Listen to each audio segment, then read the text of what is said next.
Assalamualaikum warahmatullahi wabarakatuh. Oke, materi video kali ini akan bahas tentang gudang online kredibel lagi, yaitu nanti akan bahas tentang manajemen sistem pergudangan atau sering disebut dengan istilah WMS atau Warehouse Management System.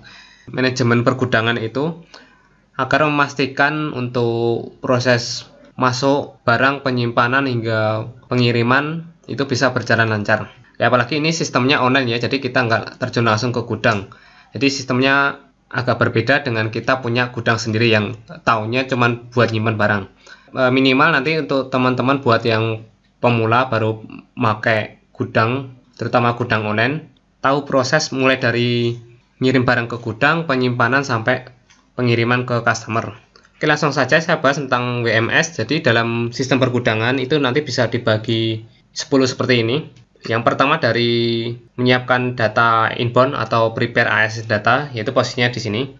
Kalau di kredibel itu istilahnya kita mengirimkan barang ke gudang. Jadi sebelum kita ngirim ke gudang, itu kita butuh proses untuk menyiapkan data pengiriman atau kalau di kredibel sering disebut inbound.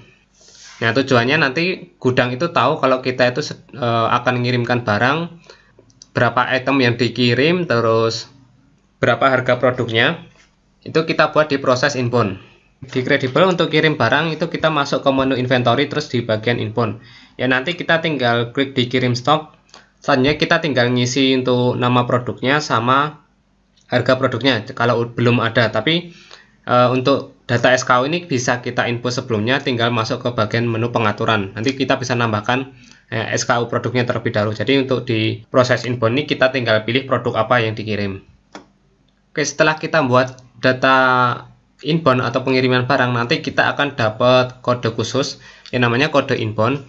Itu fungsinya untuk membedakan paket kita dengan paket dari seller lain ya, karena gudang ini kan kita pakai bersama-sama. Jadi untuk membedakan paket kita dengan paket seller lain, itu nanti kita cantumkan kode booking di paket pengiriman. Jadi nanti kalau pihak gudang menerima paket lebih mudah untuk konfirmasinya.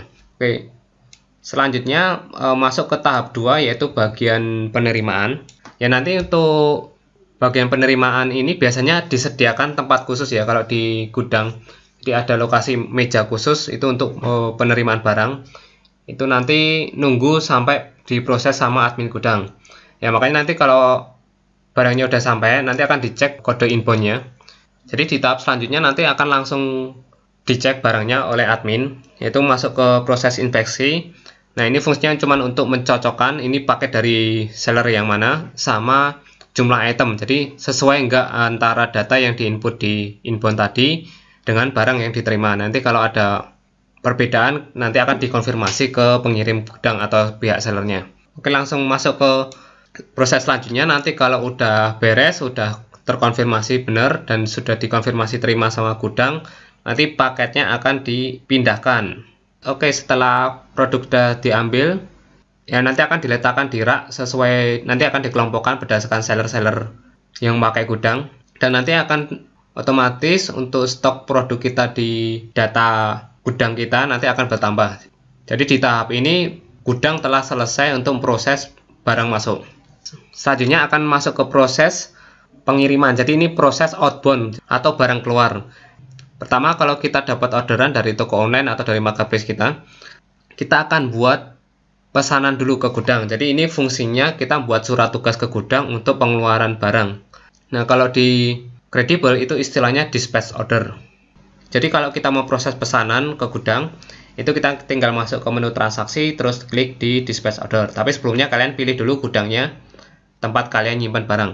Oke, di sini nanti kalian tinggal isi label pengiriman, data pengirim, sama data penerima, serta packaging apa yang mau kalian gunakan untuk ngemas pesanan kalian. Nanti setelah buat dispatch order, ya maka akan ditindaklanjuti sama gudang. Dari dispatch order yang dibuat, nanti akan diambilkan barangnya di rak tempat gudang nyimpen barang kita tadi. Selanjutnya masuk ke proses packing.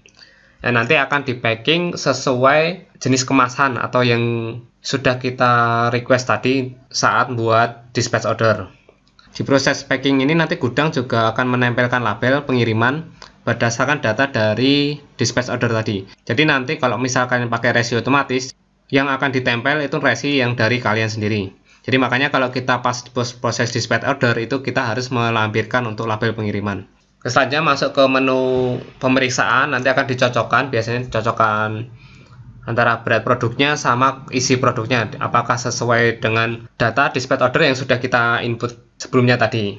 Oke, setelah beres, selanjutnya gudang akan sorting ya. Biasanya kalau di gudang itu akan dipisahkan ini pakai kurir apa, nanti akan dijadikan satu, kemudian diserahkan ke kurir. Jadi kalau yang kurir pickup nanti akan diserahkan ke driver yang datang, kalau misal pakai Gojek ya pakai Gojek. Sedangkan untuk kurir reguler nanti akan diserahkan ke kurir masing-masing. Oke, setelah kita tahu tentang WMS tadi, kita jadi tahu sampai mana order kita yang ada di gudang. Jadi di sini sama istilahnya, kalau di gudang tadi ada pending, ada istilah picking, packing, send, dan done. Jadi untuk pending ini adalah transaksi yang sudah diproses sama gudang. Sedangkan untuk picking, seperti yang tadi, itu proses pengambilan barang kita dari rak setelah kita membuat order. Terus selanjutnya di proses packing, ini proses pengemasan barang sama penempelan label. Ya nanti setelah transaksi selesai atau diserahkan ke kurir, nanti akan berpindah ke send ini. Dan untuk transaksi yang udah direkap sama gudang dan status sudah terkirim, nanti akan masuk di bagian done ini. Oke, itu tadi untuk penjelasan tentang WMS atau Warehouse Management System. Ya, semoga bisa lebih mencerahkan para teman-teman untuk proses penggunaan gudang online. Oke, nanti buat yang masih bingung mau konsultasi tanya-tanya seputar gudang, bisa langsung kontak ke saya. Syaratnya nanti kalian daftar aja di Credible pakai kode referral Iandri. Nanti untuk konfirmasi bisa langsung ke nomor yang saya cantumkan di deskripsi atau di layar ini. Oke, sekian video kali ini, semoga bermanfaat. Sekian dari saya. Assalamualaikum warahmatullahi wabarakatuh.